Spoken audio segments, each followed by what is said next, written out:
This is the Overdue Homework Podcast.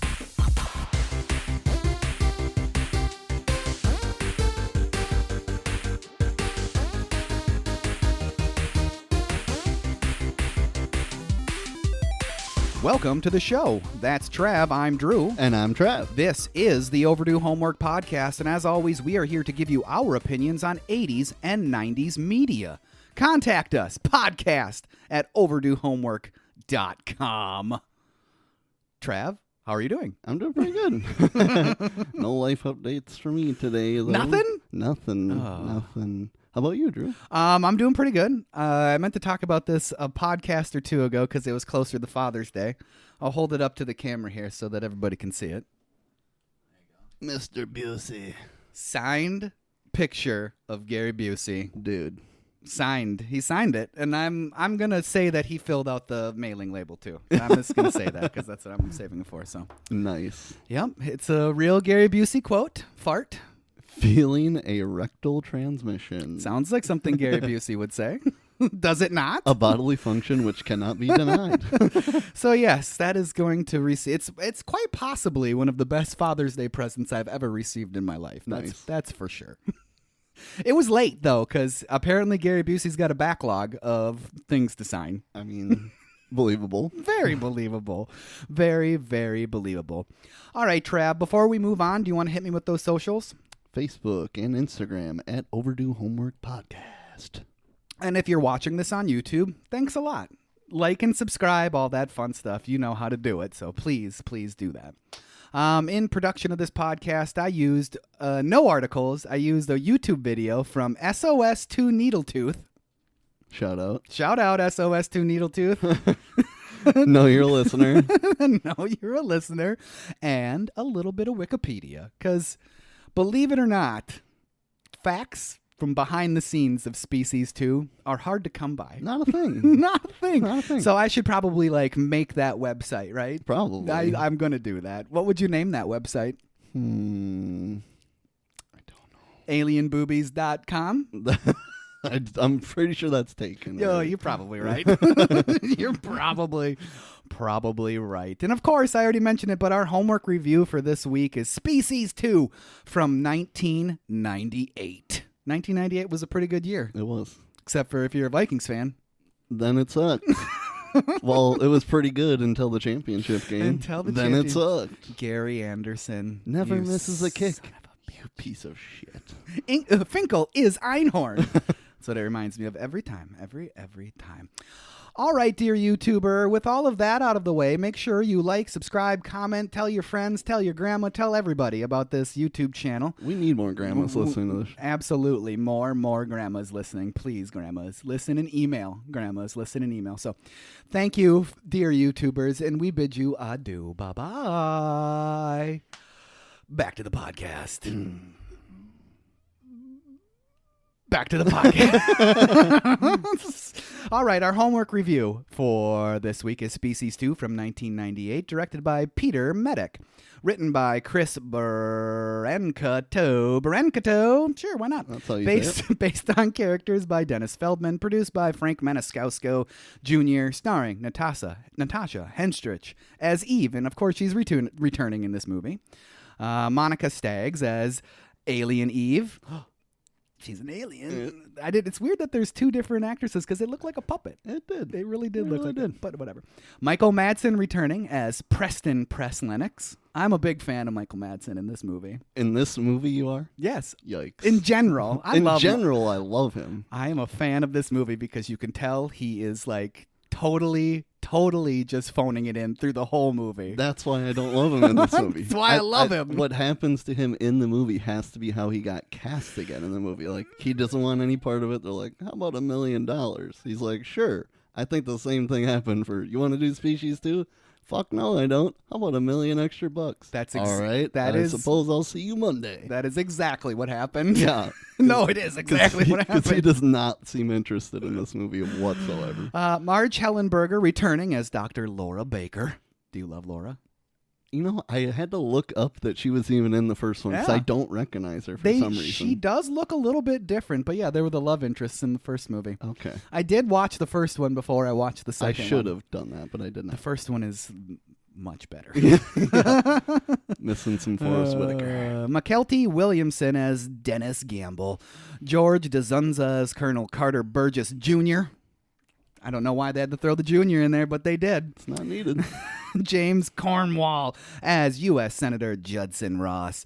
Miriam Sire as Anna Sampras. I don't know who that was in this movie, but that was somebody in this movie. Hey. And then, of course, Justin Lazard as Patrick Ross. Can't forget about Justin Lazard in this movie. And Bill Boggs, I love that, as himself. Still don't know who Bill Boggs is, but he is as himself in this movie. And then Richard Belzer as the U.S. President. Richard Belzer, he's on TV for 1 second. And that's it. Yep. That's it. And That's it. We'll get to it. He's needed. Produced by Metro Goldwyn Mayer Pictures, FGM Entertainment. Distributed by MGM in the United States and Canada, and International Pictures internationally. Released April 10th, 1998. A budget of $35 million. A box office of $19.2 million. That's not great. That's a net negative. That's not great. $39.2 million in 2026. Thank you, U.S. inflation calculator. It still didn't make the budget. Even after inflation, Yikes. still didn't do it. And it was released to VHS the same year it came out, which was not a thing in 1998. Nope. Not a thing. Straight to VHS. Not a thing. Basically straight to VHS. All right, Trav, are you ready to break it down? Let's break it down. All right, let's start off with some facts then.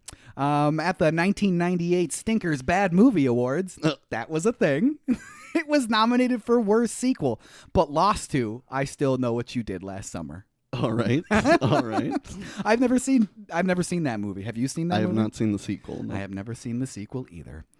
Co-star Michael Madsen was displeased with the film, according to a statement in a 2004 interview. So, yeah. It shows, Michael. It shows. It really, really shows. The director, Medic, also admitted to be uncomfortable with the amount of nudity in the film, but said it was for the purpose of the story. Yes, it always is. It always is.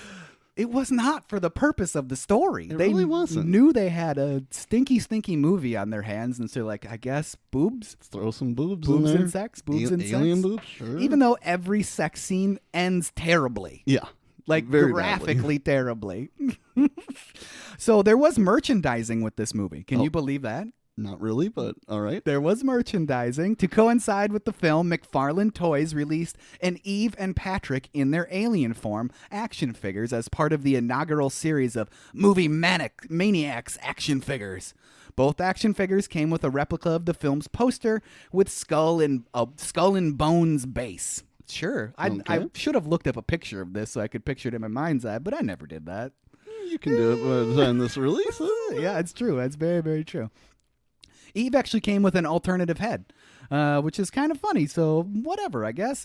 2 Eve action figures were produced, which was dubbed the PG version and the R-rated version. The R-rated Eve action figure in her alien form had nipples on her breasts, while the PG version did not. Nice. So there's the difference. Nipples make a difference between PG and R. Nipples. Dad, can I have the one with nipples? I want the one with nipples.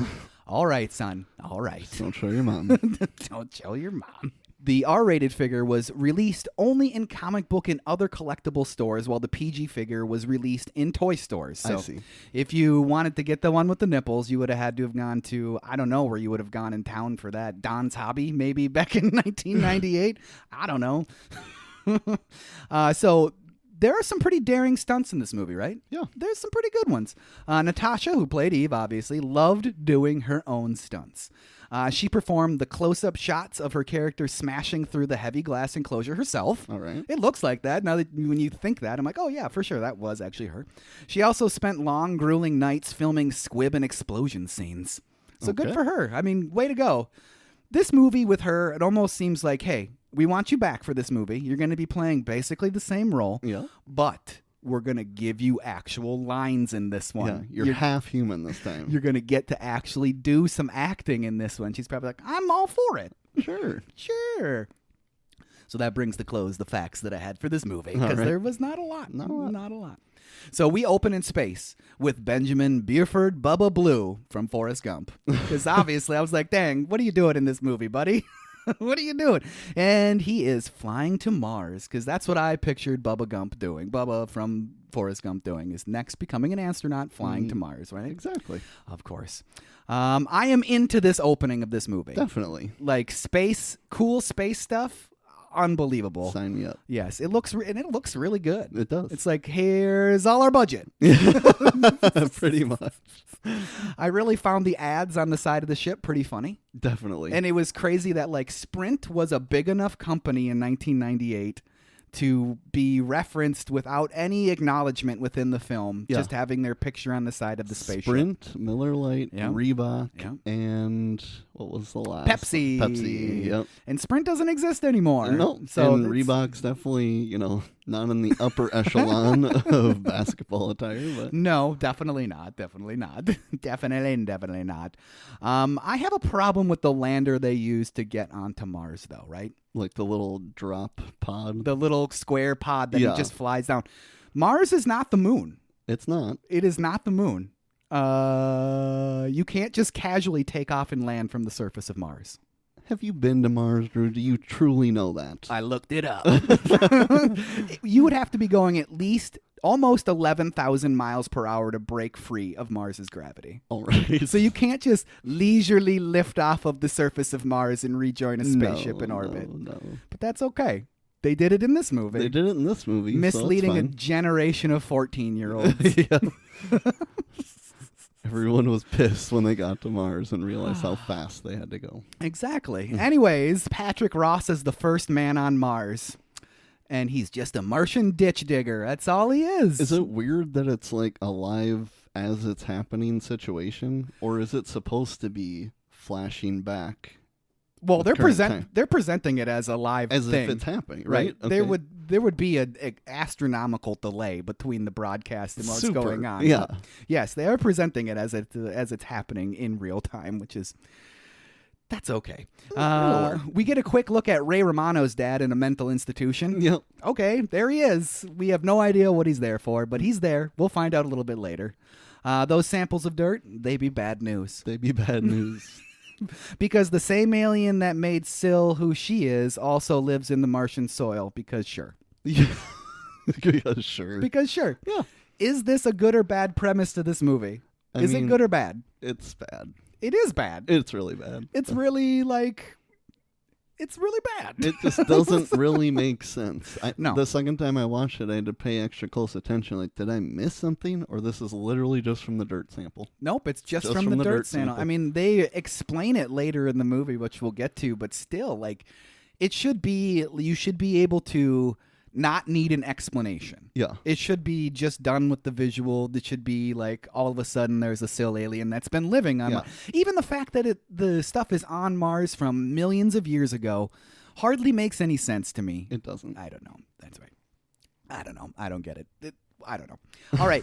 Now, Bubba and that other chick and Patrick all be contaminated with that alien DNA. So that is bad news. That's bad news. Is bad news. And they talk to Richard Belzer, which is he's doing a weird take on Ronald Reagan. He's not Ronald Reagan. Why are you trying to impersonate Ronald Reagan? Yeah. I don't was get what it. they did back then. I don't get it. And that's all the Belzer you get. Yep. That's it. He got a major motion picture film credit for being on a TV in a movie. Nice. Good job, buddy. Good job, buddy. Over to a completely nude Eve. She's Eve. I wanted to call her Syl throughout all of this movie whenever. She's a genetic duplicate that is now in captivity. You have to understand the enemy to kill the enemy. Seems like a risk that you probably shouldn't take, considering how out of control the last one got. Probably. She's more docile, though, right? They bred her to be more docile? Yeah. Anyways, she's being tortured. Yeah, she is. By Dr. Laura Baker. She's back. She's back. Thank you, Laura. They could have put any actress in They that could role. have. Didn't have to be her. Laura has a complex relationship with Eve.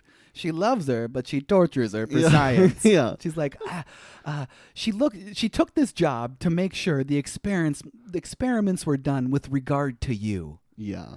Sure. Still gonna torture the fuck out of you, though. Yeah. Just remember, I'm human too. Okay, we will remember that. Yes. We will remember that. Colonel Carter Burgess, old One Eye, he loves it. He loves every minute of it. Look at those welts. He's like, look at those welts. He means tits, though, right? He does. He does mean tits. Our spaceship heroes, our astronauts, as most people would call them, make it back home. So they got to go under quarantine, no sex for 10 days. Old Patrick is going to have a problem with that one in more ways than one, that is for sure. He's immediately trying to bang that chick at the space dinner. Yeah. Immediately. He's like, 10 days? Psh, it's been like 4 hours. While the farmer from Babe kisses his ass on stage. Yeah. That's all I can ever think of when I see that actor. I'm like, you were in Babe. And I think of him saying, that'll do, pig. I think pig. I think of him as the prison warden in The Longest Yard. Oh, there you go. I forgot about that movie. The Adam Sandler one, correct? Yep. Yes. I've only seen that one probably one time. The who's the other guy? Burt Reynolds. The original one. The original one's pretty good too. I like that movie a lot. But Patrick has a date in the Lincoln Room upstairs. But first, he's got to make a speech, so he does it. But let's get up to that Lincoln Room. And this movie quickly devolves into softcore pornography. Yes, it does. Quickly. A note on that. The sex scenes are supposed to be much longer. Okay. And a lot of it was edited out. Sure. Much, much longer. They're already uncomfortably long. They are. They're already. Heavy sex scenes like that don't really occur in like mass marketed movies anymore, do they? Especially like sci-fi horror films. You don't see those just thrown in the movies anymore. Definitely not. It's interesting because they're all the studios are worried about, mass marketing. Even like a rated R movie, hardly see any of those anymore. Especially things like the sister angle, which is just weird. Yeah. It's very weird. I brought my sister. We share everything. That's weird. That's very weird. Very, very weird. That is. I wish I had never gone into the Lincoln Room with them. I'll tell you that much. That's for sure. Yeah. That birth scene in the bathroom is one of the many scenes in this movie that are frankly too much for me. Too disturbing. Did you get to see that in all its glory? I did not. That baby bursts the fuck out of that chick's stomach and starts crying. It's way too much. I did not. That's not even on the TV version. You need to watch the non-TV version. I do, yeah. It was intense. That got the hand up to cover the screen. Sure. I was like, I can't watch this. I can't watch this. I couldn't do it. But I did it. But then I couldn't do it. Mad props to the actual execution of the scene, though, because like whoever was like in charge of those effects and shit, like A+. That's some convincing shit. I tell you what, that's very, very convincing.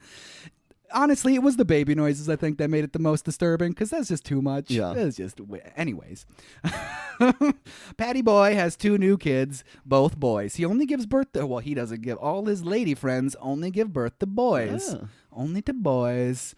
It was always a boy. Always a boy. Was it a female in the first one? That Eve gives birth to? She gave birth to a little boy in that cave. It was a boy. Yes. Yeah. Interesting. That's a little bit of a plot hole right there. I never even thought about that. But yes, I mean, if Patrick is only... well, he's not birthing them, but creating boys, you'd think that Syl/Eve would only create ladies. One would think. But that seems not to be the case. What is the logic in these aliens? I need to know the logic. Well, Pat, he tries to tell his dad, but Daddy don't care. Doesn't give a shit. He does not care at all. He's like, you're going to be president one day, so shut the fuck up. Keep your dick in your pants and your eyes on the prize. For real. That's a great line. Dick in your pants, eyes on the prize. Turns out Ray Romano's dad is very key to the story. Who knew? I guess if you're going to introduce a stark raving lunatic in an insane asylum, they're probably going to have something to do with the story. Yeah. Is he really vital to it, though? Well, he like confirms everything that like happens. Like he confirms it all. It's like he tells that it's real. That he was like worried that this shit was going to happen and stuff. But then he kind of just disappeared. I told them. Okay, Ray's dad. Now, that old colleague wants to talk to him because he's investigating that blood in the lab. After the blood jostles itself to the floor and starts moving around freely across the floor, this guy just reaches out and touches it without a glove. Why the fuck would you do that? This man's a man of science. A man of science. Even if you weren't suspicious and it's just, I don't know, animal blood or not alien blood, why the fuck would you touch it? But as it's gathering up in the wall. That freaked the shit out of me. I wasn't ready for Yes. that jump scare out of the fucking wall there. I feel like if it was a big pile of my blood on the floor, as long as I was conscious, I don't think I'd want to touch I that wouldn't either. touch it. Like, I want to touch that. Like, what does anyway. he think it is? You know, he knows it's blood, but he's like, "Is this special blood? And he Will sees it it- give me power?" He sees it moving, and Yeah. he sees it going to the wall. I see that. I'm going the opposite direction. Yeah, I'm not trying to touch it. exactly. All of this doesn't matter because, like you said, he's dead. He's dead. He gets his guts ripped out by that disembodied arm. Yeah. The blood created a disembodied arm to rip his guts out. Right. Well, does it turn into an alien on the other side of the wall, or is it just an arm? If it does turn into an alien on We the don't other see side of it. the, we never see that We don't alien see it. again, and it's running around somewhere because it's not Patrick, it's not Dennis, and it's That's not true. that other chick who I never took the time to learn her name. Yep, that is true. It's none of those people. So it's just disembodied arm, disembodied alien arm. Yeah. Just busting out walls and grabbing guts. Okay. All right.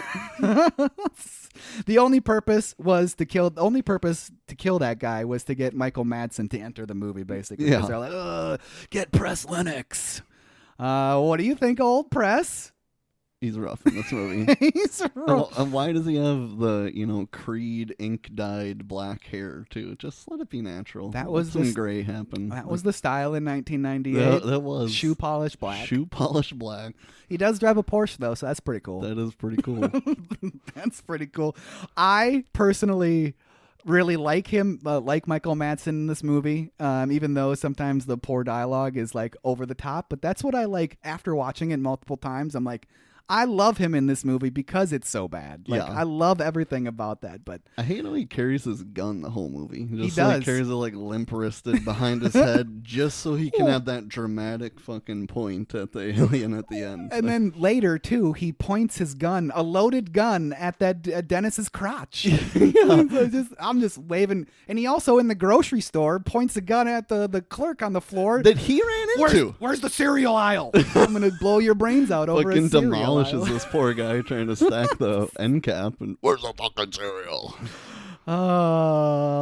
Press, he joins the hunt for $1 million tax free. That's an offer he couldn't deny. Sort of like how he made this movie. It's almost like they Yeah. wrote the situation of getting Michael Madsen into this movie into the movie. That's what it seems like. That's what it seemed like to me as well.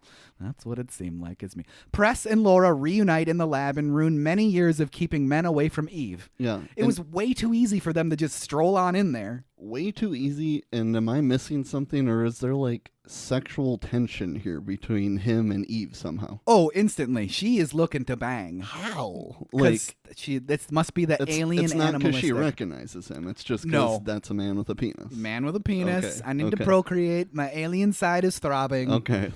She's liking that shoe polish black. It doesn't matter. She is. And he reeks of cigarettes, too. Definitely.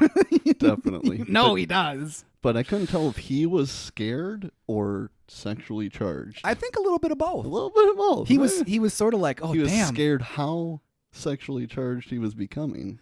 Or he had a, what do they call it? A fear boner. He got A a fear He boner. got a fear boner. He had a He was fear so boner. scared he became aroused. Yep. And then he was like, okay, I can do this. I can do this. I'm going to need another smoke, but I can do this.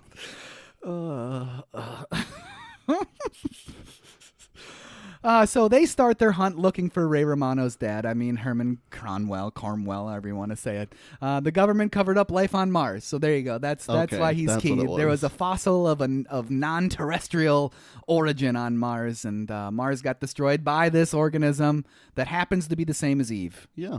They visit our solar system from like a galaxy away twice. Yep. They've done that twice. 2 times. They've done Maybe a third time. We haven't seen the third one. So the government harassed. I hate how he doesn't say harassed. He says the government harassed the shit out of me. Yeah. Now he's in a mental institution. So that's why he's there, and we will never see him again. Nope. Bye-bye. Your job is over. Your job is over. Now, this isn't the fucking X-Files, but all the evidence points to Martian contamination of the astronauts. Obviously. Obviously. So let's track them down and test them.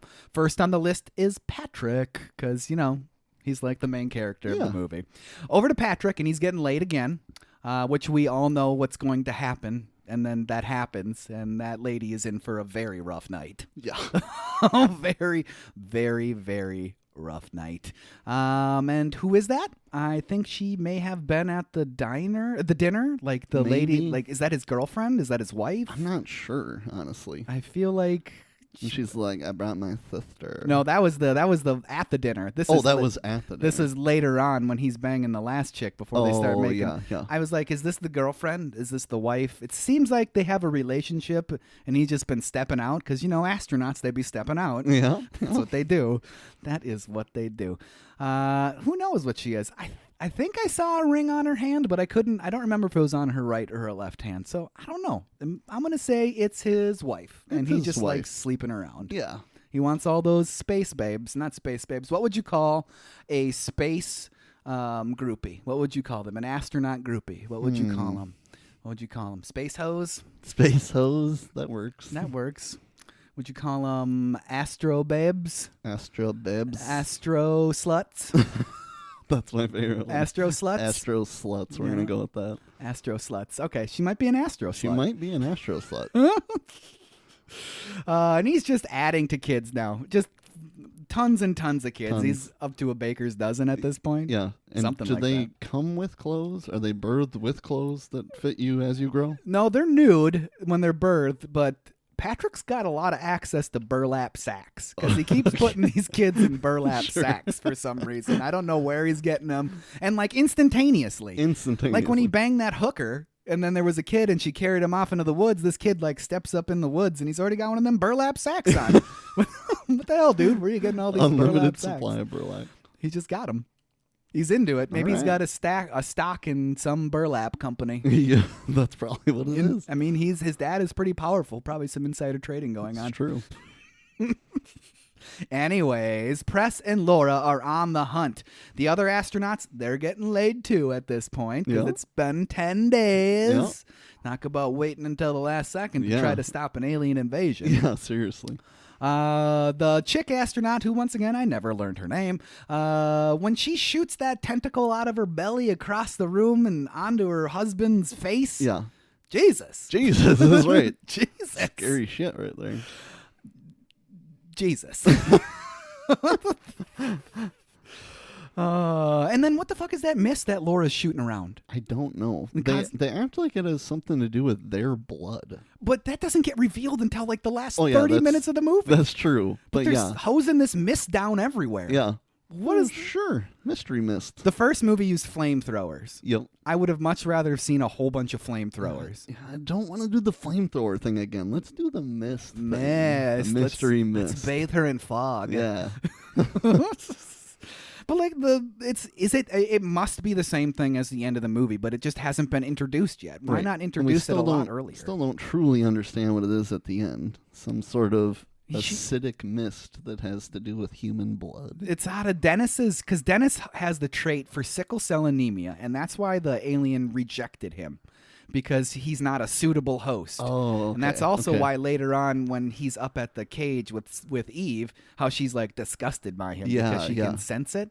So they take his blood and make a toxin out of it and then put it into mist form. All right. Let's do that.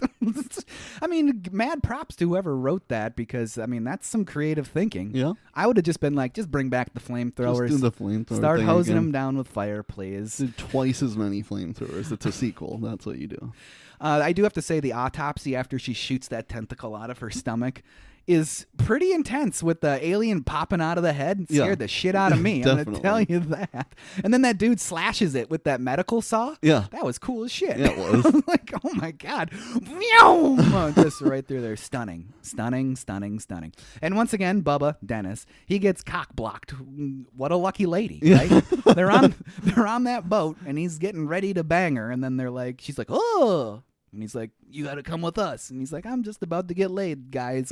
Come on. Dennis is a great addition to the cast. I love when he steps definitely. up and comes into the movie. Yeah. I love that because he adds a good bit of like legit comedic relief. Yeah. Like he's a very funny guy. I mean, he's kind of playing that token black guy in the movie, which is unfortunate for him, but he was still like a really good addition to the cast. I really liked him. And he in this seemed movie. that he didn't need the extra $1 million to be convinced to be in this movie. No, like he actually gave a shit. Yeah, he's riding high on all that Forrest Gump money, so it's like Yeah. let's just do whatever I want, right? Let's do whatever I want. So Dennis is in the lab, and they're going to take his blood to test it to see if he's contaminated with the alien. It's a pretty intense scene, right? Definitely. Everybody's like getting ready to kill each other. It's like almost Yeah. Mexican standoff type of Right. stuff going on here. And then that lady goes, "The computer says normal, normal, normal. No sign of infection." I mean, everybody should have, you think, would have been like a little bit cooler headed when they're just You would think. waiting for this machine to like finish its thing. And it's literally like just about to finish. And Yeah. everybody's getting ready Zero patience in that lab. Hey, you want to talk about one of the most disturbing scenes I've ever seen in my life? Let's do it. How about when Patrick blows his head off? Yeah, that was pretty fucked up. My goodness, was that fucked up. Yeah. Yucky. Yucky. Yucky. Overall, the head growth shows some age when his head grows back. Yeah. But It's not horrible. It's a pretty well executed scene I for thought it was pretty 1998. good, honestly. Once I got the guts to actually watch him blow his head off. Yeah. I was like, oh yeah, that's pretty good. You guys did a good job. It puts the CGI in Mortal Kombat Annihilation to shame. Yes, it does. So, and when we've had that to compare to, Right. it's like, it was pretty good, actually. That's actually pretty dang good. And I loved how the part of his head that regenerated had no blood on it. Yeah. It gave him this weird, like, insane look. It was cool. I liked that a Yeah. lot. I really liked that. It was very, very cool. He definitely plays a good, scary-ass motherfucker. Like, He should have does. been in some other shit as, like, a main horror villain. He looked familiar to me. I should have looked him up. Why would we do that? Why would I do that? Why would I do that? So they got like 2 weeks before all those alien kids go to the chrysalis stage. And Patrick continues his rampage of terror. There's even news of a serial killer on the news that's on the loose. So Patrick is making some waves. Yeah. Like he is on, people know that ladies be getting killed in terrible ways. Yeah. By having stuff burst out of their stomach. You'd think that'd be a bigger story. You would wouldn't think. I love when Press and Dennis find the latest victim and Press just picks up that sheet. Yeah.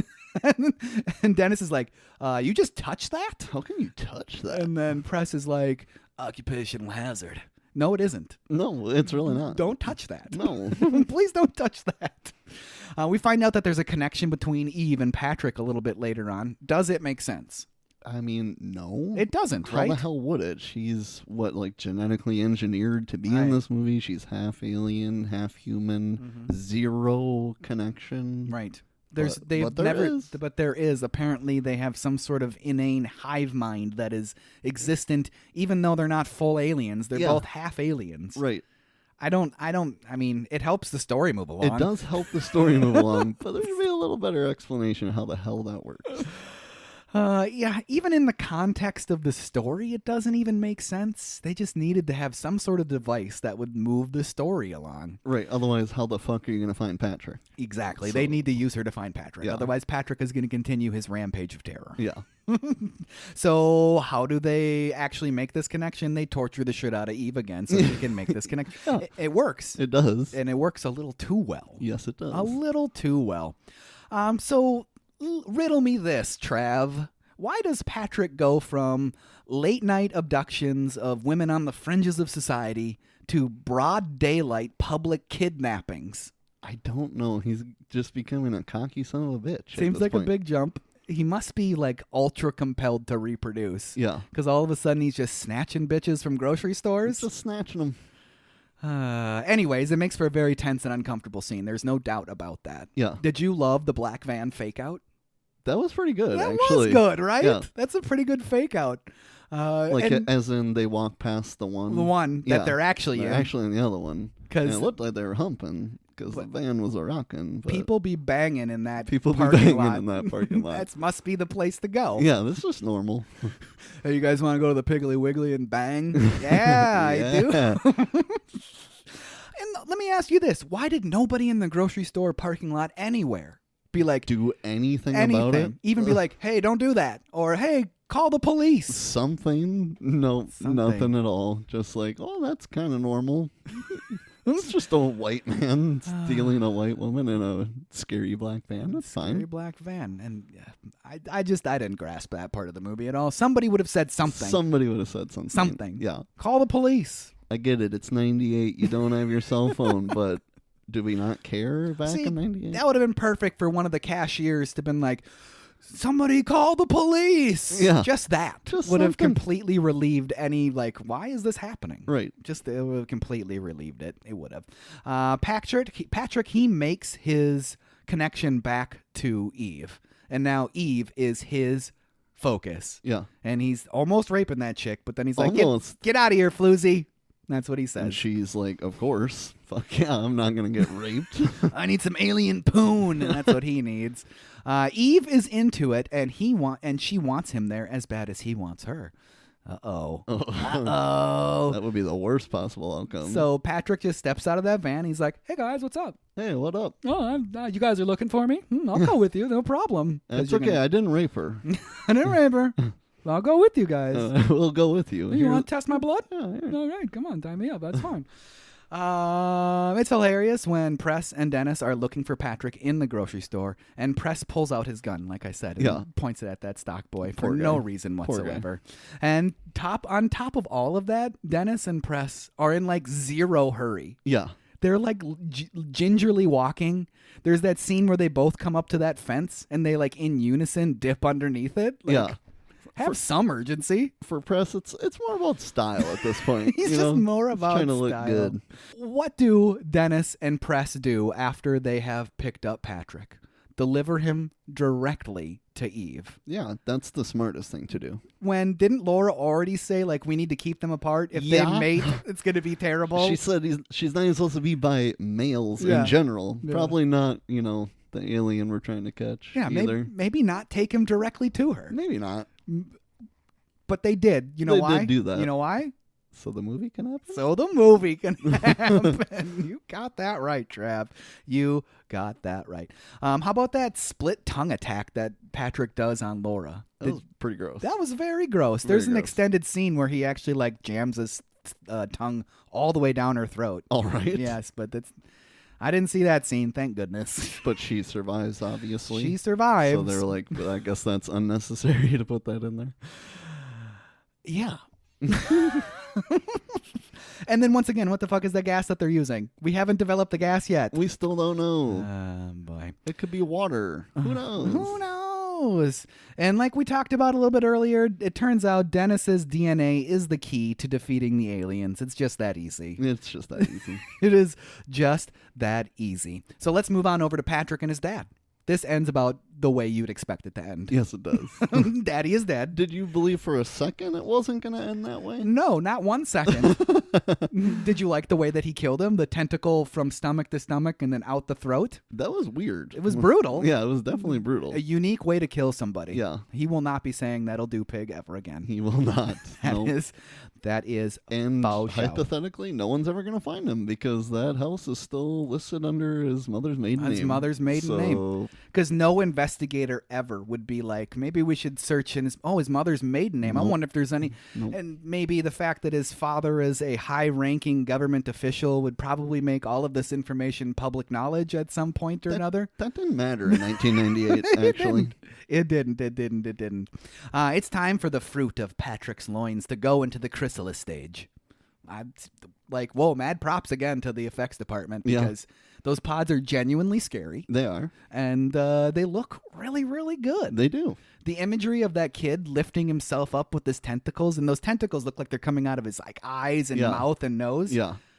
Holy crap. It holds up good. really, really well. It looked pretty good. It looked really good. I think the darkness of the scene probably really helps in the visual holding up, but overall, if you would have said this movie was from 2010, I'd be like, yeah, I believe that. For sure. I believe that totally. Very, very scary, and it all holds up incredibly well. So at the lab, they do use Dennis's blood to make a toxin, and Eve escapes because the movie needs to progress even further by breaking through the glass that she isn't supposed to be able to break through, like in the first movie when Syl was a kid. Yeah. They should get some better glass. Probably going to want to upgrade the glass.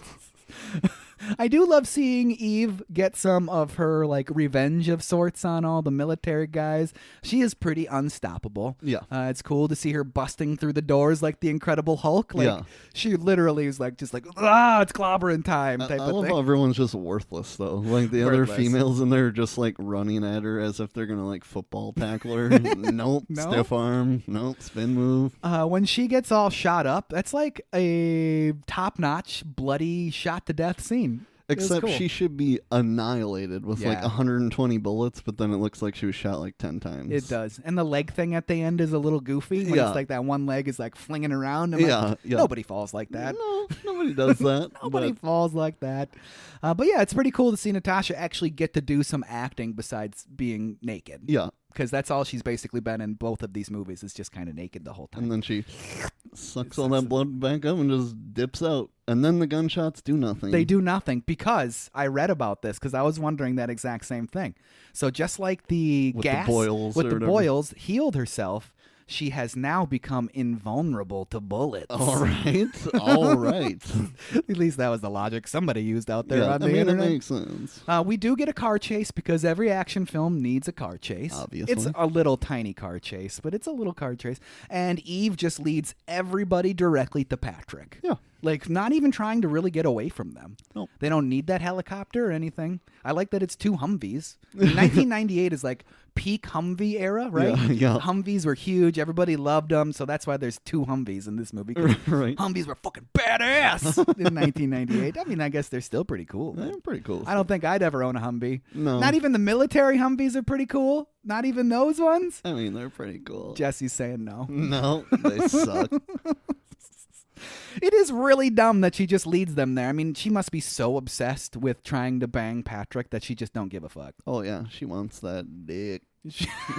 Well said. At the farm, armed with spray cans and a machete, or is it just a really big knife? We'll go with machete. Okay, sounds better. Anyways, so I need some speculation. What were they spraying before we now know what the gas is? What were they spraying? I want to know what you think it was. What do you think it was? I'm picturing some fake ass acid mist spray, but I got no clue. Essential oils. Laura was really into selling essential oils. Yeah, big essential oil person. I'll just put some peppermint in there and some mint, and it's gonna work great. Sage and some lavender, and then boom. It works. It does work. Laura, essential oils don't work. No, they don't. They really don't. Anyways, they head into the barn and Jesus Christ! Yeah. Laura's best line of the whole movie. Welcome to the maternity ward from hell. Thanks, press. Thanks, press. Thanks, press. Maybe you should hold your gun a little closer to your chest, you freak. I just hate how he carries it. Can't handle it. Now that you've pointed that out to me, that's all I can see in my mind's eye. Just like dangling the red laser gun behind his head. Like I said, just to have that dramatic pull down at the end. Terrible muzzle controller. Terrible. Terrible. So they're just hosing everything down with that toxin. Even Patrick, they about to get their alien freak on in a lightning cocoon. How fucking big is this barn? I don't know. It's got like multiple floors and a basement. It's like and a mansion barn. Like they're just totally lost as the other ones are spraying this and shooting shit. And it does keep opening into larger and larger. Yeah. That is hilarious. I could really do without the nipple tentacles. I could do without that. I was able to do without them because I watched the TV version. You're not missing anything. No nipple tentacles. It was gross. It was too much for me. And finally, the final confrontation. Full-on alien Patrick is terrifying. He is. It's scary as hell, right? Scary as hell. He's like 10 times the size of you. Humongous. Yeah. Absolutely humongous. The two head thing that he does? Yeah. That is gross. It is. But cool. It's cool. But gross. It's fucking gross. And then they merge back together? Yeah. Ugh. Is it after that he has to get the blood from... It's a little bit. Okay. It's a little bit. The way he goes about it. I do love the spikes that Eve shoots out of her back into Patrick. Yeah, that's badass. Because she wasn't into it anymore. No. She's like, I don't like this. I don't like this anymore. I don't like this, even though I was really into it. Yeah, like now what changed? What did change? She doesn't like the way he looks in his alien form. Yeah, she's like, you're icky. Your dick's way smaller than I expected it to be. The proportions were way off. Way off.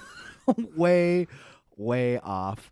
Do you think Press could have used something smaller than a pitchfork on Dennis's leg? You know what? I think he could have, and I think he could have went about it a little more gently. Like, could you not just use one of the prongs, maybe? No, he's just like, you need my blood, and within 2 seconds, he fucking stabs him with that 4-prong pitchfork as hard as he can, and then just launches it like a javelin. I laughed every time he stabbed him. Every time. Every time. I'm like, that is one of the funnier things I've seen in a So long when he time. gets up, reasonably so, his leg is fucking soaked in blood, of course. And probably would have bled to death, I'm assuming. I'm going to guess yes. Probably would have bled to I'm going death. to guess yes. But it's fine. It worked. It So- worked-ish. And Eve is dead? Probably. Probably. That arm flop when she gets put into the thing, does that mean that she was still alive? They like focused in on it and the They music did. got all like, woo. Yeah.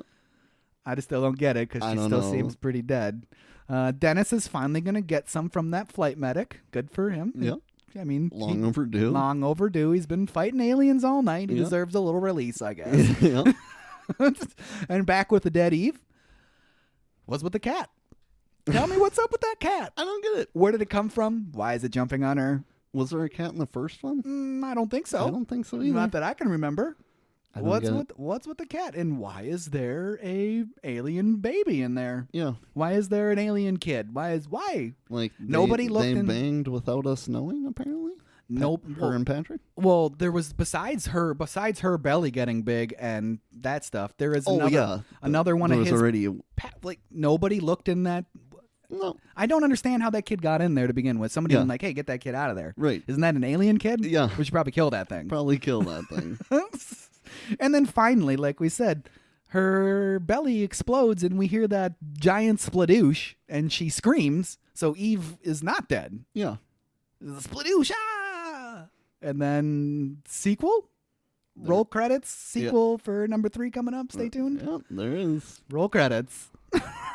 Roll credits on that one, Trav. But it won't be for us because I think it's 2006. Oh, if we ever get back into the swing of things with those extra credit episodes that we were doing, I think that'd be a good one to do. I'm genuinely interested to see where this goes. Yeah, I mean, we've invested this much time now. That's true. Might as well figure out where the third one's going. Trav, did you like it? I did like it, honestly. I enjoyed it way more than I expected to. I went into it expecting to be hot trash. Yeah. But it was pretty good, actually. And honestly kept me a little more interested than the first one. And I love Forrest Whitaker, but I forget the bald white guy, who I normally like in movies, but in the first movie, he drives me fucking crazy. Bald white guy? Are you talking about Alfred Molina? He wasn't bald. Because it was Forrest Whitaker, it was Michael Madsen, it was Laura, whatever, Helgenberger is her real name. He's the dude that's in Shutter Island. I know exactly who you're talking about. I can't think of his name right now either. He was also in the Iron Man movies. Where's Ryan Kelly when you need him? I know exactly who you're talking about. Jesse?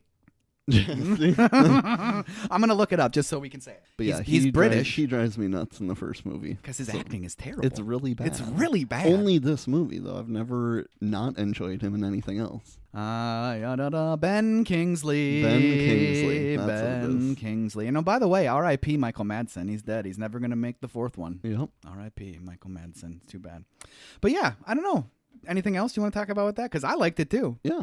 I like I said, like you said, I expected it to be not great. Yeah, definitely. And it really hooked me with the sci-fi angle at the beginning. It strays away from the sci-fi angle pretty quickly and It just does. goes into horror territory, Which is fine. which is fine. I don't mind that. But it kept me interested. I think it's a perfect length. We didn't try yeah. to do too much. It's 90 only about minutes. A 90-minute movie. If this movie was 2 hours, I mean, I don't think so. Yeah. You don't want more tentacle nipples? No, I don't think so. No, I think no. they managed to tell the story completely in 90 minutes. I think so too. Yeah, yeah. But I mean, as like a campy like late 90s movie, it's cool. It was fun. There's funny stuff in it to laugh at instead of with the movie.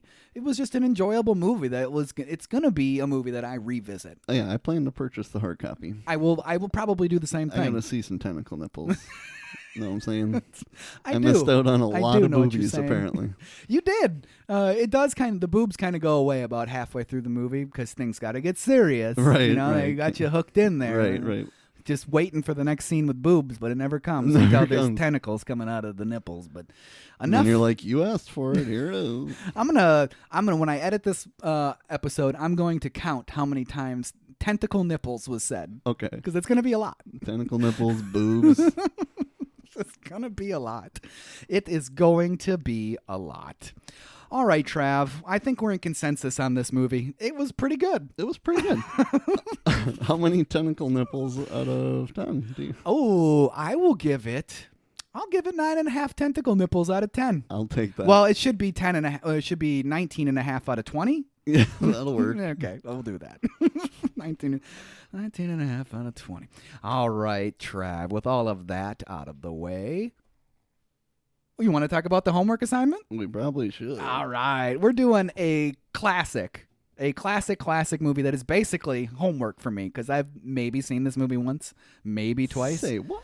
TMNT 3 from 1993. Directed by Stuart Giard. Written by Stuart Giard. Based on characters by Kevin Eastman and Peter Laird. Produced by Thomas K. Gray, Kim Dawson, and David Chan. Starring the live action Paige Turco as April O'Neil, so she returns from the second movie. Elias Koteas as Casey Jones. He returns from the first movie. Stuart Wilson as Walker. John Auckland as Niles. Sabo Shimno as Lord Noriaga. Vivian Wu as Mitsu, Mako Takano as Benkai, Henry Yahashi as Kenshi, Travis A. Moon as Yoshi, and of course the voice cast is Brian Toshi as Leonardo, Corey Feldman as Donatello, Tim Kelleher as Raphael, Robbie Rist as Michelangelo, James Murray as Splinter. Rist and Tochi, who voice Michelangelo and Leonardo respectively, are the only actors to voice the same characters in all three movies. And obviously, Feldman is returning after an absence from the second movie. Right. That's To what I thought. voice Donatello. Cinematography by David Garfinkel. Edited by William D. Gordon and James R. Simmons. It took two people to edit this movie. It did. Music by Jean Duprez. It's not French, I don't think, but I just felt like production company Golden Harvest, distributed by New Line Cinema in the United States and 20th Century Fox internationally. It was released March 19th, 1993 in the United States. It had a budget of $21 million and a box office of $54.4 million. That's $126.1 million in 2026. So, hey, way to go, guys. Hey. That's a decent movie, double its budget, made back in box office. So I'm sure they were pretty happy with that. I'm surprised there was never a fourth made after this was still proved to be profitable. That's true. Although the window for like TMNT, this version of TMNT that's kind of based closer to the cartoon than it is to the comic book, is kind of reaching its end once you hit 1993. Yeah, what was the animated was like 87 to 96 or something, and this was 93, right? So, yeah. That's kind of reaching the end a little bit. All right, Trav, how excited are you for TMNT 3? I'm really excited. Me too. Even though it's the trash one of the three, I like it a lot. Yeah, still. absolutely. I can't wait to watch it again with basically fresh eyes. So Yeah. I remember that they go back in time to ancient Japan and that type of stuff. So I'm excited to watch it. And it's one that I can watch with the kids. There we go. We're going to be doing two we can watch with the kids in a row. Boom. I can't wait to do that. All right, Trav, with all of that out of the way, why don't you hit me with that outro? Sure, we got one email today from Man Bear Pig, who's sitting right behind me. I completely forgot to write this, so we could say no, but we're going to put it in anyway. Pretty sure I've mentioned this before, but I worked at an aluminum foundry for 5 years. Half of it cutting and grinding the casts into parts, and half of it molding sand into casts and pouring metal. Aluminum vats are operated between 1250 and 1500 degrees, and is more of a manual operation. Steel vats, like in the movie, we're talking about Terminator 2, or is this Terminator 1? Terminator 2. Terminator 2. This Yep. is Terminator 2. Like in the movie, are 2,300 plus. I don't know off the top of my head, and I'm not going to Google it. That's fine. We don't do that either here. But I don't think any of it is manual work. It's all robots and pulleys. Correct me if I'm wrong, listeners. That's your chance. Correct him if he's wrong. Anyways, around 1 hour and 12 minutes on Spotify. In the T2 episode, you asked about liquid nitrogen and molten metal. So, in the 80s or 90s, there was a foundry that exploded and leveled like 2 city blocks and killed everyone. How did it happen? A dude had an unopened pop can and dropped it into the vat. The aluminum can eventually melted down, exposing the compressed cold fluid, which created an explosion. I'm no scientist, but a drop of water in molten metal creates a small explosion, so evidently submersing 12 ounces of cold fluid under thousands of pounds of liquid metal creates a fucking nuke? Needless to say, there was a very strict no pop cans on the molding floor. That's crazy. Makes sense. Also, I worked with a former Marine that had previously worked in a steel foundry. He told me a story where a dude was suicidal and was threatening to jump into a vat. I guess the coworkers didn't care for him, and they gathered around and started shouting "jump" in unison, and he did. Ew. He didn't come back out. No trace of his body were found, and when he told me the story, I immediately thought of T2. You're welcome for that image. Did he at least give a thumbs up while he was going down? No thumbs up. No That was a hard no. That was a hard no. Oh, yikes. So that doesn't sound fun. No, it does not. So the moral of that email is that if thousands and thousands of gallons of liquid nitrogen fell into a foundry like that, everybody would be dead within a couple of square miles, I'm guessing. Yeah. Yeah. You fucked. I'd pay to see that explosion. I wonder if it would look anything like that. Was it that anhydrous ammonia explosion in the Middle East from about 10 years ago? Oh. That one was crazy. Yeah. I'd pay to see that in person. As long as I was far enough away, I'd pay to see that. But, yeah, that's it. One email for today. So if you want to email us and be like Man, Bear, Pig, Ryan, and Riley, send us all the emails. Ben, you do a little bit too. Yeah. You can do that by emailing us at podcast@overduehomework.com. It's just that easy. It's that easy. Yep. And if you're not already, follow us on Instagram and Facebook at Overdue Homework Podcast.